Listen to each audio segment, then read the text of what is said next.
Hola a todos, vamos a comenzar la resolución del prefinal de problemas del grupo 1 de la asignatura de elementos de probabilidad estadística del curso 2024-2025.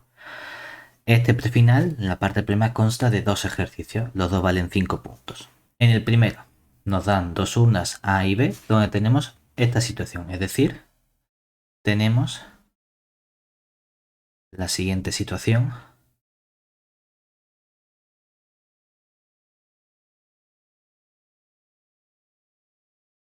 En las urnas.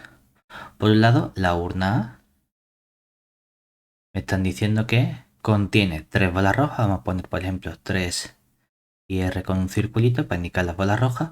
Y 7 bolas negras, por ejemplo, 7 N mayúscula para indicar las bolas negras. Y tenemos otra urna B donde tenemos la misma cantidad, es decir, 5 bolas rojas y tenemos 5 bolas negras.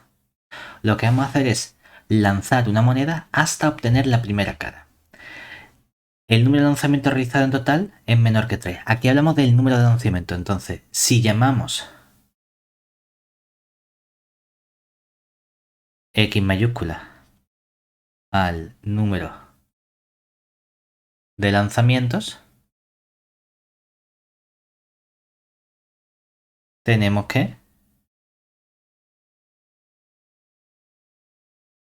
nuestra X se distribuye según, podríamos decir también que una geométrica de probabilidad 1/2, porque entendemos que nuestra moneda está equilibrada, donde la diferencia es que tenemos dos candidatas a distribución geométrica, dependiendo si hablamos del número de lanzamientos o número de fracasos. En este caso hablan del número de lanzamientos, por lo tanto el soporte de nuestra variable aleatoria X sería mínimo, tengo que hacer un lanzamiento, es decir, todos los naturales, y la probabilidad con que la X toma cada uno de sus valores es que si he hecho 7 lanzamientos para tener mi experimento, ha habido 6 fracasos y el último ha sido un éxito, es decir, vamos a tener fracasos Q elevado a K menos 1 por P, y esto sería con K perteneciente a este soporte de X y donde la Q es 1 menos la P, que sería 1 menos 1/2, que es lo mismo que 1/2. Por lo tanto, en realidad todo esto, como es 1/2 de forma sencilla, ¿qué tendríamos? 1/2 elevado a K menos 1 por este otro 1/2, nos queda en total 1 entre 2 elevado a K. En este caso nos queda muy sencillo y se nos compensan la P y la Q, porque las dos valen lo mismo.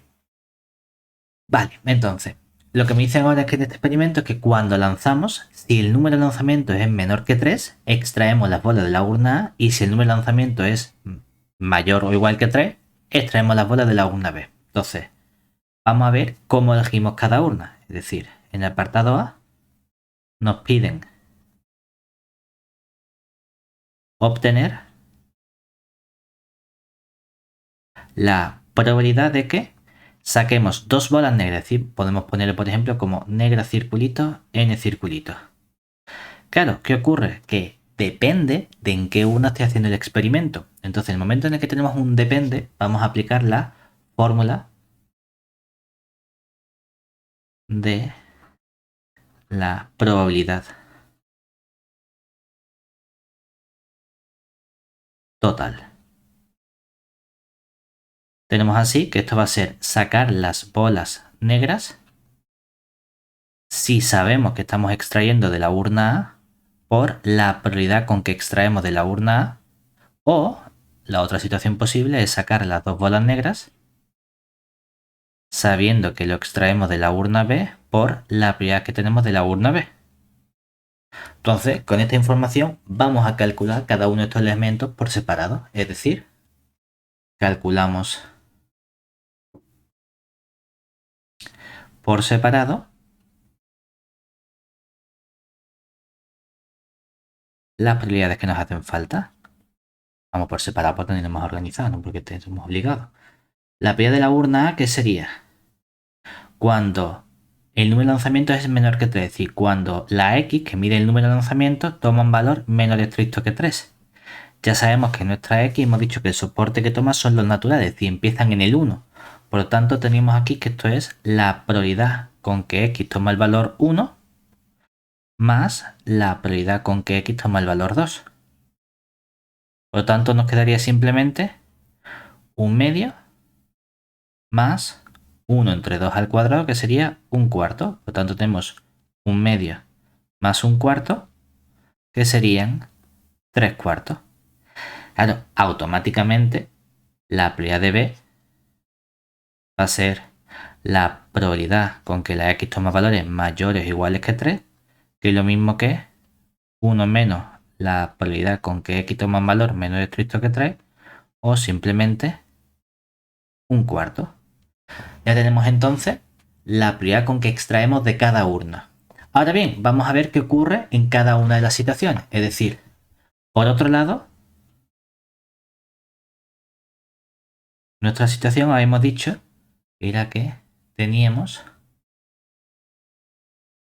una urna A, dijimos con 3 bolas rojas y 7 bolas negras, y una urna B con 5 rojas y 5 negras. Entonces, ¿cuál es la probabilidad de que nosotros saquemos 2 bolas negras sabiendo que estamos eligiendo la urna A? En ese caso, como de la urna A sacamos las bolas sin reposición, significa que extraigo una bola, no la devuelvo a la urna y extraigo otra bola.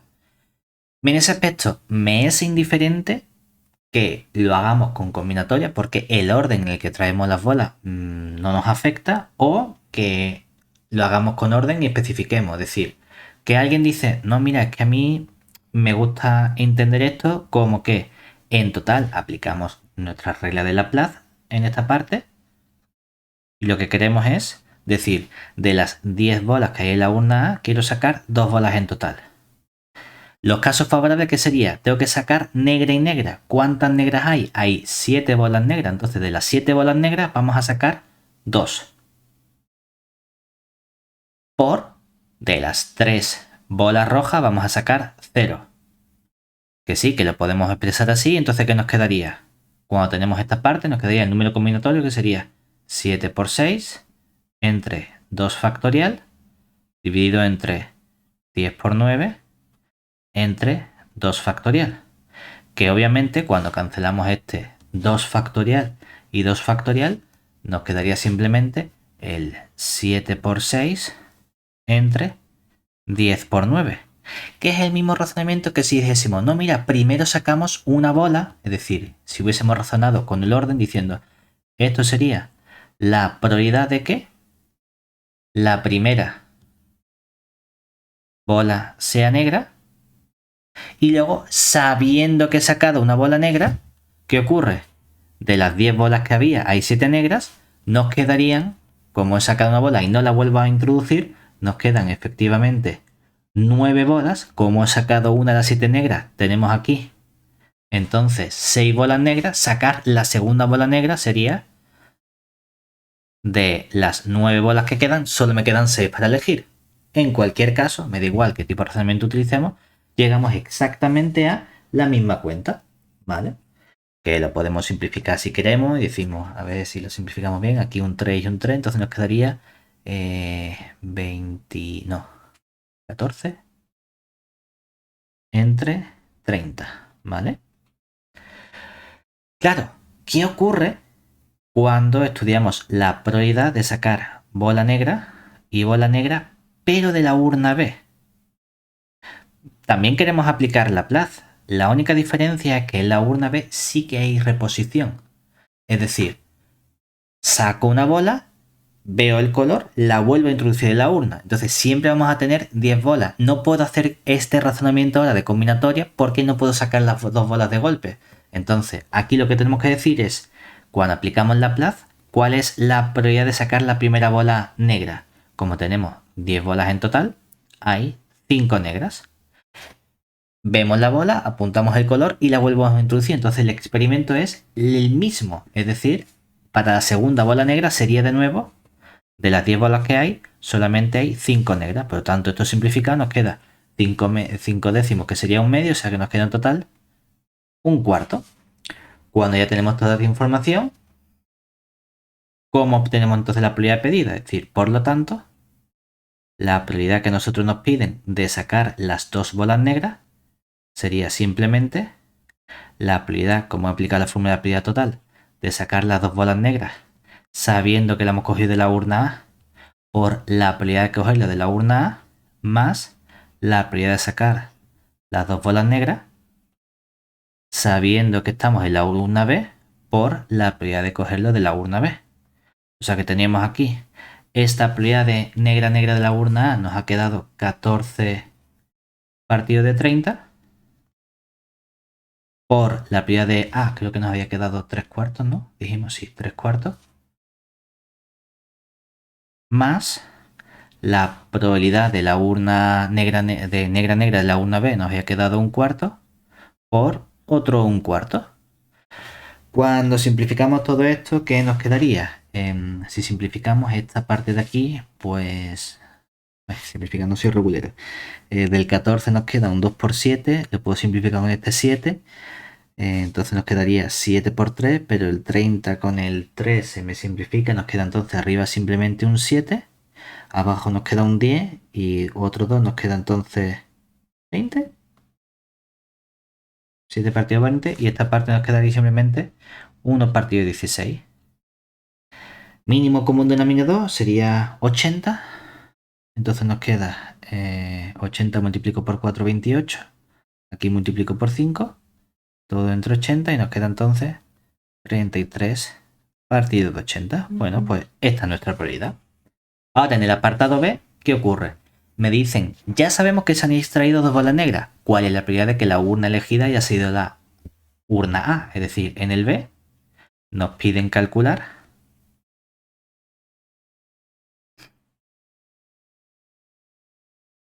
la probabilidad de sabiendo, o de que sea la urna A, sabiendo que ya hemos sacado dos bolas negras. ¿Qué ocurre? Si estos dos sucesos estuviesen intercambiados, para mí sería sencillo, porque es una de nuestras familias completas de sucesos que hemos calculado antes. Cada vez que nos entren ganas de intercambiar los sucesos, significa que vamos a aplicar precisamente la regla de Bayes. Por lo tanto, intercambiamos estos sucesos y calculamos la probabilidad de que saquemos negra negra sabiendo que estamos en la urna A, pero tenemos una penalización. Tenemos que multiplicar por la probabilidad de estar en la urna A y abajo por la probabilidad de sacar negra negra, que casualmente es lo que nos han pedido calcular en el apartado A. Por lo tanto, parte de arriba ya es una probabilidad que hemos calculado, que nos había quedado la primera simplificada, 7 partidos de 20. Es decir, ya teníamos aquí que esto era 7 partidos de 20 dividido entre el 33 partidos de 80, o lo que es lo mismo, cuando multiplicamos arriba y abajo por 4 nos quedaría el 80 se nos cancela y entonces nos queda 28 partido de 33. Pues ya tenemos el ejercicio 1 entero y esto ya son 5 puntos y tenemos el parcial aprobado. Venga, vamos ahora al ejercicio 2. En el ejercicio 2 nos dan una variable aleatoria real que tiene su correspondiente función de distribución, tiene estos 4 trozos, y me piden obtener la descomposición del Lebesgue de esta función de distribución en su parte continua y su parte discreta. Venga, pues para estudiar la parte continua y discreta, lo primero que vamos a hacer es estudiar los posibles saltos de discontinuidad. Es decir, en el apartado A, aquí. Bueno, voy a ponerlo de mejor. Aquí, apartado A. Comenzamos estudiando los posibles saltos de discontinuidad.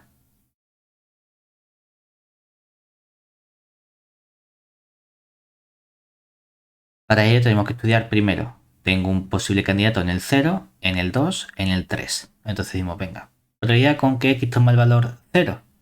Sería lo que vale la función de distribución en el 0, que es continua, menos lo que vale la distribución en el 0 por la izquierda, que sería el límite.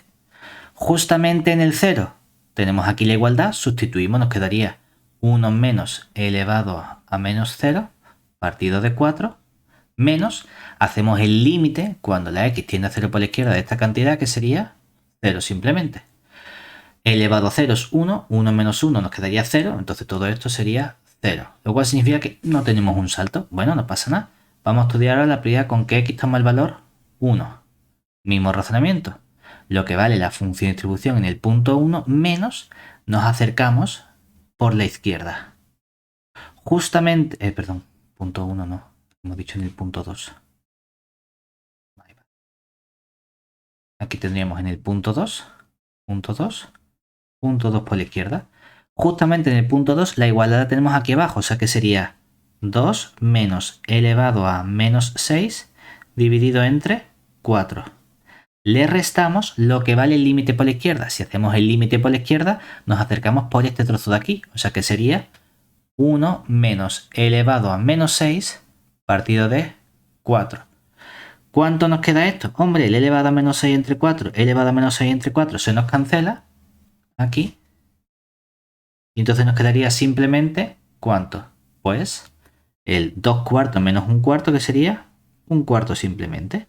Y por último, la probabilidad con que x toma el valor 3, mismo razonamiento, la f en el punto 3, menos lo que vale la función por la izquierda del 3, que sería un límite, es decir, justo en el punto 3 tengo aquí la igualdad, ponemos 4 menos elevado a menos 3 por 3, que sería 9, partido de 4, menos, en el límite, hacemos el límite de la función a trozo, como estamos por la izquierda, cogemos este trozo, aquí tenemos continuidad, entonces nos quedaría 2 menos elevado a menos 9, partido de 4.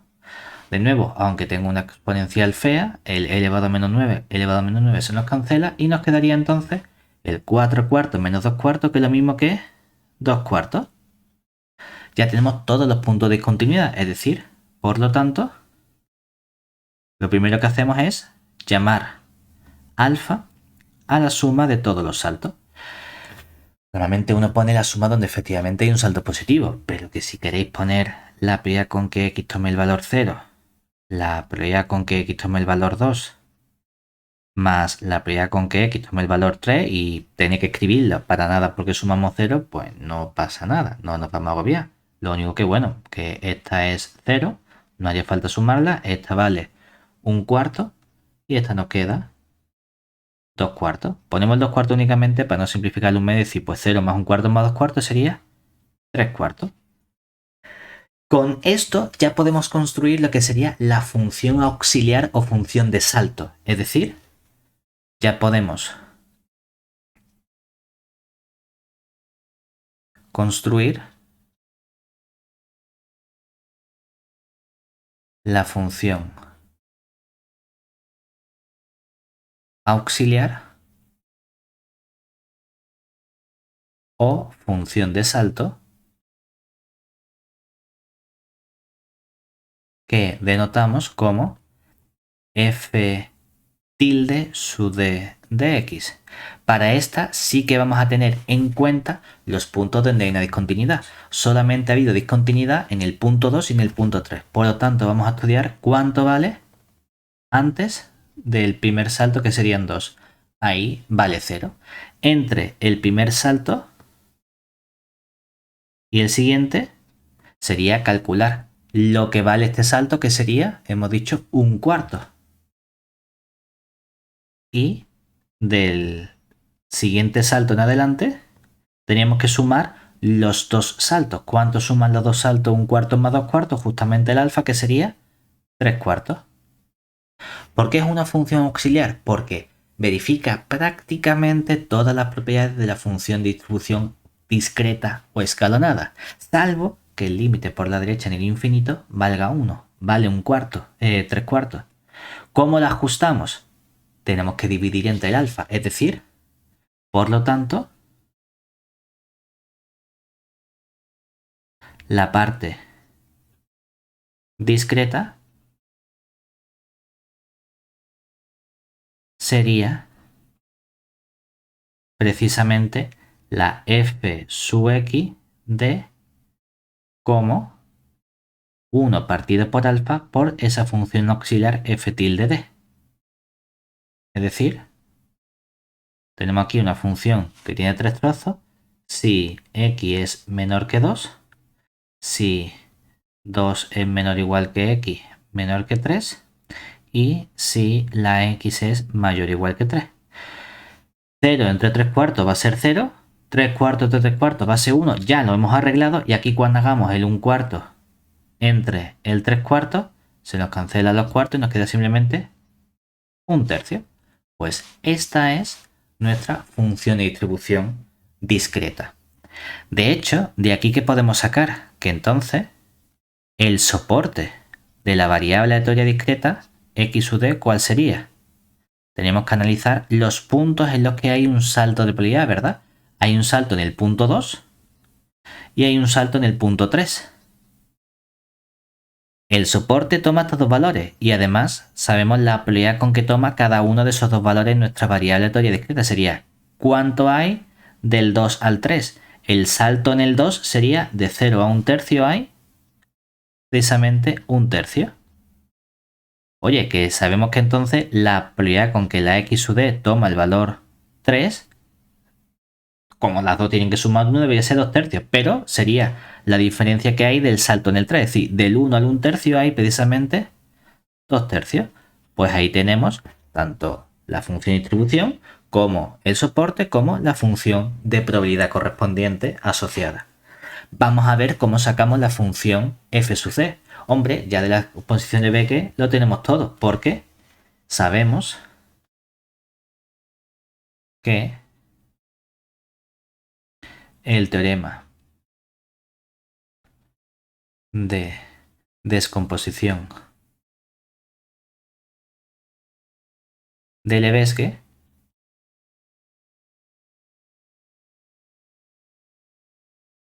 nos permite expresar nuestra función de distribución f sub x justamente como alfa por la parte discreta más 1 menos alfa por la parte continua. O lo que es lo mismo, en este caso tendríamos el alfa que valía 3 cuartos por la f sub d de aquí, la parte discreta, más el 1 menos alfa que sería 1 cuarto por la parte continua. Luego podemos despejar fácilmente la parte continua, es decir, la f sub c de x, que sería, pasamos la f de x, le restamos 3 cuartos de la parte discreta y todo eso luego este 4 pasa multiplicando, multiplicamos todo por 4. Vamos a tener cuidado a la hora de ponerlo, vamos a poner aquí un 4 y vamos a decir, mira, primero tenemos aquí esta función de distribución f sub x. Esta función de distribución f sub x sería una función a trozos, que esta tiene 4 trozos, es decir, si la x es menor que 0, si 0 es menor o igual que x menor que 2, si 2 es menor o igual que x menor que 3 y por último si la x es mayor o igual que 3. Aquí tenemos 0, el 1 menos elevado a menos 3x entre 4, el 2 menos elevado a menos 3x entre 4 y el 4 menos elevado a menos 3x entre 4. Todo esto vamos a ponerle aquí un paréntesis como de grande. Esto sería aquí un 4 que multiplica a toda esta parte y ahora le vamos a restar la parte morada, esta parte de aquí. Esto en realidad, si lo queremos simplificar, podemos decir que alfa por la fd es justamente lo que hemos llamado ¿quién? Si la fd es 1 entre alfa por la tilde, esto sería simplemente nuestra f tilde sub d. O sea que podemos poner directamente que restamos la función a trozos dada por la función auxiliar de salto. Claro, en realidad la función auxiliar del salto, este 0 tenía dos saltos. Cuando es menor que 2, entre 2 y 3 y mayor que 3. ¿Coinciden? Bueno, si es mayor que 3, sí sabemos lo que vale. Si está entre 2 y 3, sabemos lo que vale. Lo que pasa es que luego me dice, si es más chica que 2, bueno, podemos separar el más chica que 2 también en si x está entre 0 y 2,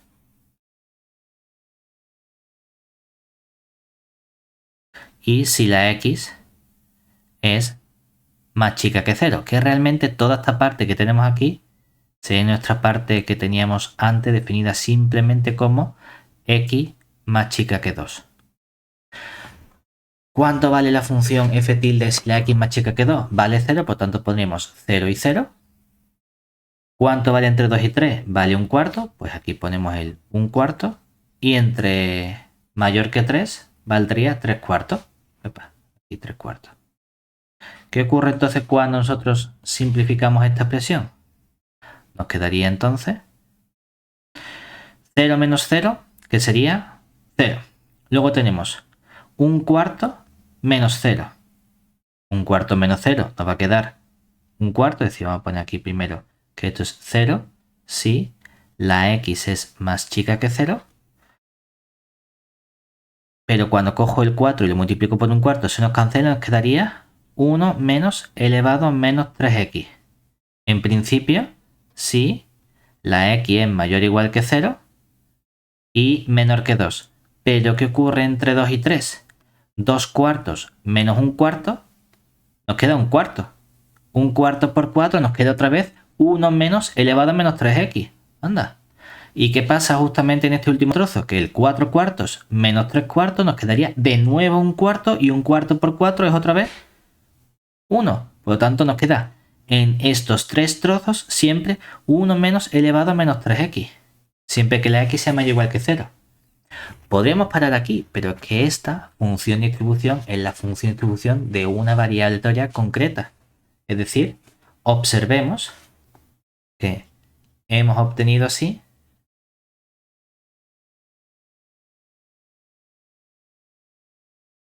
que la función de distribución continua de la x es justamente una función a trozos de la forma 0 si la x es menor que 0 y vale 1 menos elevado a menos 3x si la x es mayor o igual que 0. Por lo que tenemos es que precisamente que nuestra variable aleatoria x es una variable aleatoria absolutamente continua que se distribuye según una exponencial negativa de parámetro 3. Esto está bien porque entonces calcular la media y la varianza es inmediato para estas variables aleatorias, porque ya hemos visto en teoría cuánto vale la correspondiente media y varianza, es decir, en particular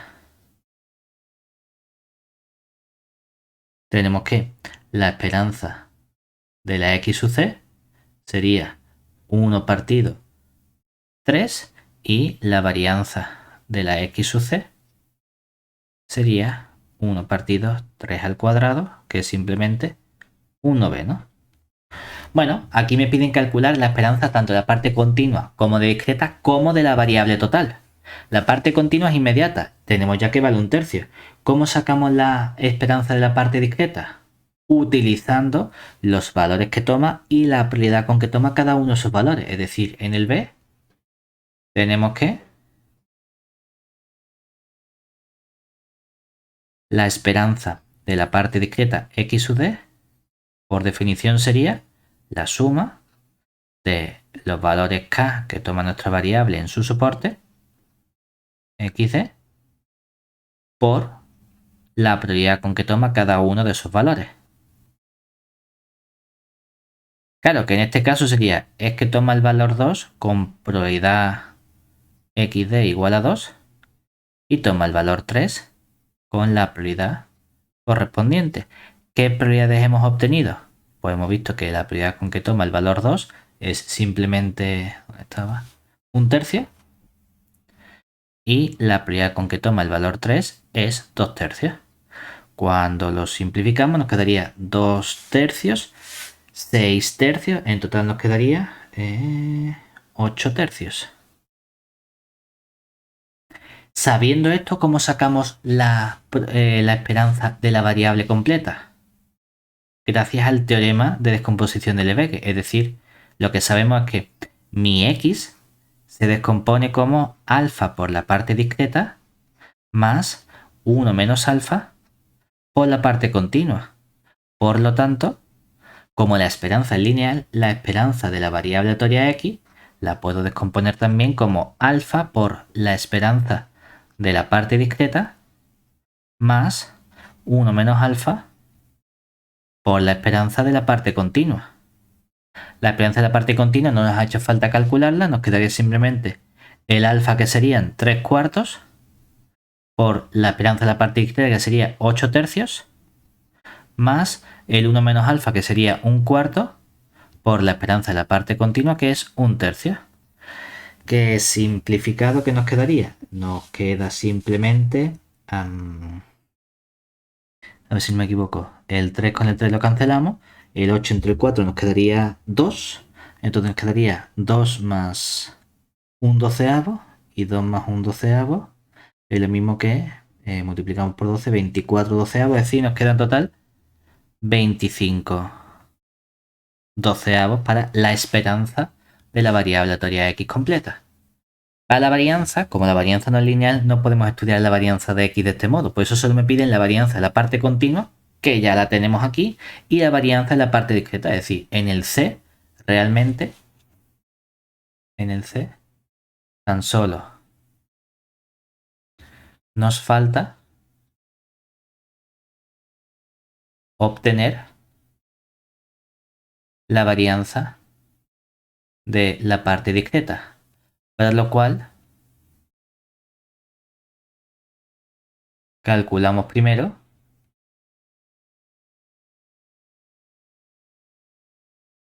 cuánto valdría la esperanza de la parte discreta al cuadrado. Misma idea, cogemos los valores que toma, que sería el valor 2, pero lo tenemos que elevar al cuadrado por la prioridad con que tomaba ese valor 2, y le sumamos el otro valor que toma 3 al cuadrado por la prioridad con que toma el valor 3. Esta probabilidad creo que era 1 tercio, efectivamente, entonces nos queda aquí 1 tercio y aquí nos quedaría 2 tercios. Por lo tanto, todo esto simplificado serían 4 tercios, 9 por 2, 18, 18 y 4 sería 22 tercios, toda esta parte. Y por lo tanto, lo que estamos haciendo es expresar la varianza, en este caso la parte discreta, que es la que nos falta, como la esperanza de la parte discreta al cuadrado menos el cuadrado de la esperanza. O sea que nos quedaría simplemente la esperanza de x sub d sería 22 tercios, menos, teníamos que restar la esperanza de la parte discreta, que la hemos calculado, era 8 tercios. Entonces cogemos el 8 tercios al cuadrado. ¿Qué nos quedaría entonces? 22 tercios menos 64 novenos. Multiplicamos por 3 en ambos sitios y nos quedaría aquí un 66 novenos. 66 menos 64 al palo, pero nos queda simplemente 2 novenos. Cuidado que no nos salgan varianzas negativas. Y ya tenemos tanto la varianza de la parte discreta como la varianza, vamos a poner, ya obtuvimos antes que la varianza de la parte continua era 1 noveno por ser la x sub c, una variable con nombre y apellido que era la exponencial negativa de parámetro 3. Y con eso tenemos ya el examen completo.